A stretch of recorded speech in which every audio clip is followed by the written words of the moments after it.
Untuk mengetahui informasi terkini dari Lebanon, kami telah terhubung dengan mahasiswa Indonesia di Beirut, Robiatul Adawiyah. Halo, selamat sore Mbak Robiah.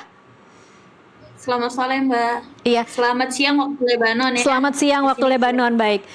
Mbak Robiah, mungkin sebagai konteks bisa diceritakan Mbak Robiah ini posisinya di mana, apakah di Beirut dan seberapa jauh dari tempat-tempat yang kemarin diserang oleh Israel? Oke. Terima kasih sebelumnya Mbak. Salam kenal semuanya. Saya Robiah, mahasiswi di mohon maaf ya Mbak di Tripoli, Lebanon. Tepatnya di Lebanon Utara ya Mbak. Baik. Jadi di utaranya Lebanon. Untuk konflik sendiri ini alhamdulillahnya jauh dari kami. Kami dari Lebanon Utara. Terus untuk konflik ada di daerah-daerah tertentu, termasuk Lebanon Selatan, yaitu perbatasan dengan Israel, dan juga di Beirut itu ibu kota Lebanon. Jadi perkiraannya kalau misalnya kilometernya itu sekitar 15 kilometer, dan juga jarak tempuh dengan 2 jam ke Beirut gitu Mbak. Oke, Untuk baik. Jadi cukup jauh dan aman berarti ya Mbak Robiah? ya aman. Oke, kalau dari pemerintah sendiri, himbauannya seperti apa saat ini untuk di daerah tempat Mbak Robiah tinggal? Untuk pemerintahan sendiri sekarang karena kita jauh ya, di sini di Lebanon ini ada disclaimer untuk teman-teman semua, di Lebanon itu kita itu menurut agama masing-masing. Jadi di sini tuh untuk berkubu-kubu ya teman-teman. Jadi di Tripoli ini daerah saya ini termasuk daerah Sunni. Nah, jadi daerah Sunni yang di situ nggak ada kawasan ini kan perangnya dengan Hizbullah, di mana itu sesuatu aliran ya partai politik di sini gitu. Jadinya untuk pemerintahan sendiri karena di sini hidup bersekte ya teman-teman semua. Jadi untuk efeknya sendiri di sini ke kuliah sih, lebih ke kuliah. Sekarang diliburkan sementara karena ada perang, dan juga karena juga untuk mengkasihani gitu ya, untuk mengkasih belas kasihani kepada teman-teman kita, kepada saudara-saudara kita di Beirut dan sekitarnya yang kena serangan, jadi diliburkan. Dan untuk pemerintahan sendiri di sini karena di sini tadi yang seperti saya jelaskan itu hidup bersekte, jadi di sini tuh presidennya itu Masehi ya teman-teman, agama Kristen. Jadi bertanggung jawab kayak gitu atas sektenya masing-masing gitu. Tidak ada ambil langkah gitu. Belum ada ambil langkah gitu teman-teman semua. Baik, Mbak Robiah, tapi mungkin bisa diceritakan karena kan Anda berada di sana juga mungkin memantau pemberitaan. Kalau kondisi di Beirut sendiri seperti apa? Oke, baik Mbak. Untuk kondisi di Beirut sendiri kemarin pas perperangan itu saya kebetulan di Beirut posisinya ya, ada urusan di sana, dan juga pada hari Rabu kalau nggak salah ya, tanggal 20 berapa itu, tanggal 8 kemarin ya, tanggal 8 kemarin saya di Beirut. Terus begitu warga setempat itu panik semuanya ya teman-teman semua, warga setempat panik, dan juga jalanan macet pol gitu ya, macet banget. Dan saya heran pertama di situ karena biasanya ya teman-teman kalau misalnya ada serangan itu dari pihak Israelnya itu mewanti-wanti. Jadi ada kayak pemberitahuan kepada kita bahwasanya kosongkan daerah ini gitu ya istilahnya ya. Jadi ada poster nanti disebarluaskan, kosongkan daerah ini. Nah, tiba-tiba pas hari Rabu kemarin itu tidak ada sama sekali pemberitahuan, dan banyaknya ada 8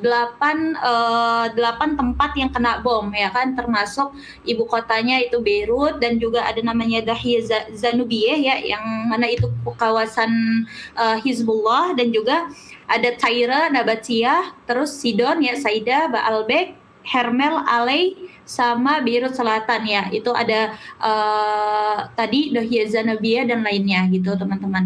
Jadi semuanya itu panik gitu ya, jalanan macet, dan saya juga nggak tahu gitu ya, kan nggak tahu bahwasanya ada itu serangan. Biasanya kan di pemberitahuannya. Jadi saya kebetulan sama teman saya nanya ke warga lokal gitu, ini kenapa kayak gitu, baru dibilang mereka ini ada serangan kayak gitu. Kenapa serangannya tiba-tiba gitu. Jadi saya juga baru tahu ini ya teman-teman. Jadi kalau mereka ingin menyerang orang, menyerang targetnya, mereka itu tidak memberitahukan, kecuali menyerang menyerang wilayah. Kalau menyerang wilayah mereka memberitahukannya gitu, menyebarluaskan gitu poster ataupun informasi gitu teman-teman. Kemarin itu tidak ada menyebarluaskan. Untuk korban sendiri kemarin ada 1.165 di Lebanon yang tewas, dan yang meninggal ada 256, dan juga yang luka 1.165 gitu teman-teman. Jadi ada juga sebagian pengungsi ya teman-teman.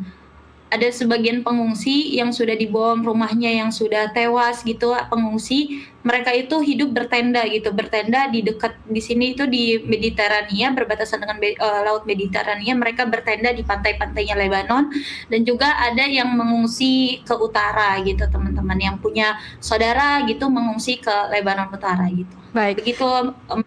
Baik, Mbak Robiah, ini dengan situasi ada serangan dari Israel yang kemudian kemarin memang cukup mematikan dengan jumlah korban yang cukup besar, kabarnya memicu gelombang pengungsi yang lebih besar lagi ya saat ini. Itu mungkin bisa diceritakan, mereka akan keluar melalui jalur apa, dengan transportasi apa, lalu kemana tujuannya?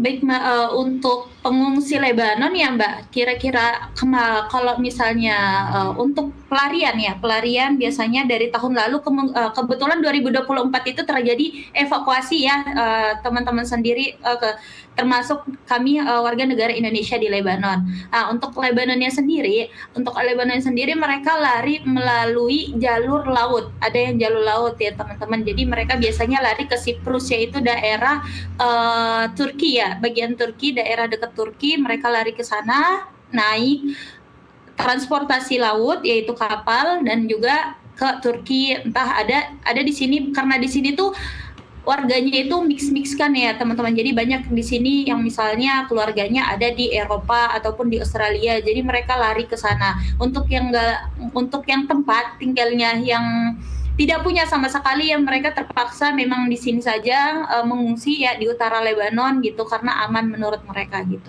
Jadi bisa dikatakan kalau untuk Beirut sendiri sekarang artinya lebih kosong atau seperti apa? Atau masih tetap bisa kehidupan normal, masih bisa membeli barang-barang kebutuhan pokok, masih ada aktivitas berkantor atau belajar mengajar, atau seperti apa Mbak Robiah?